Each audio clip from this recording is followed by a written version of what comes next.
Line Arabian dates. இப்போ அது line லயனா டே. இது தரும் ஆரோக்கியம் இயற்கையானது. லயன் லயனா பிரீமியம் டேட்ஸ். எந்த சமையலும் ருசி தேடும் ரகசியம். 20 ரூபாய். குக்கர் விசில மறந்து உணவு வீணாகி போச்சா? இனி அந்த கவலையே வேண்டாம். வழங்குகிறோம் உலகின் முதல் விசில் கவுண்டர் குக்கர், புதிய அல்ட்ரா குரோனோ. அல்ட்ரா என்றால் ஆரோக்கியம். ராஜ்யசபா எம்பிக்களுக்கு அளிக்கப்படும் ஊதியம், படிகளுக்கு ஆகும் செலவு விவரங்கள் வெளியிடப்பட்டுள்ளது. சந்திரசேகர் கவுர் என்பவர் தகவல் அறியும் சட்டத்தின் கீழ் கேட்ட கேள்விகளுக்கு ராஜ்யசபா செயலகம் பதிலளித்துள்ளது. அதன்படி 2024-2025 நிதியாண்டில் ராஜ்யசபா எம்பிக்களுக்கு ஊதியமாக ரூபாய் 25.71 கோடி, மருத்துவப்படி ரூபாய் 8.2 கோடி மற்றும் பயணப்படிக்காக ரூபாய் 24.99 கோடி செலவிடப்பட்டுள்ளது. ஒட்டுமொத்தமாக இந்த ஆண்டில் மட்டும் ரூபாய் 98 கோடி செலவு செய்யப்பட்டுள்ளது.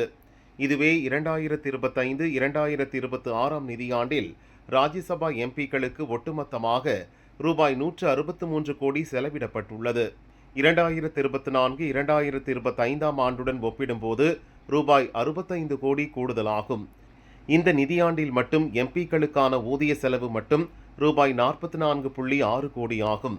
மருத்துவ படிகள் ரூபாய் 9.6 கோடி, பயணப்படி ரூபாய் 36 கோடி மற்றும் இன்னபிற படிகளுக்கு ரூபாய் 58.78 கோடி செலவிடப்பட்டுள்ளது. ஒட்டுமொத்தமாக 2024-2026 ஆண்டுகளில் எம்பிக்களுக்கான செலவு தொகை ரூபாய் 262 கோடி ஆகும்.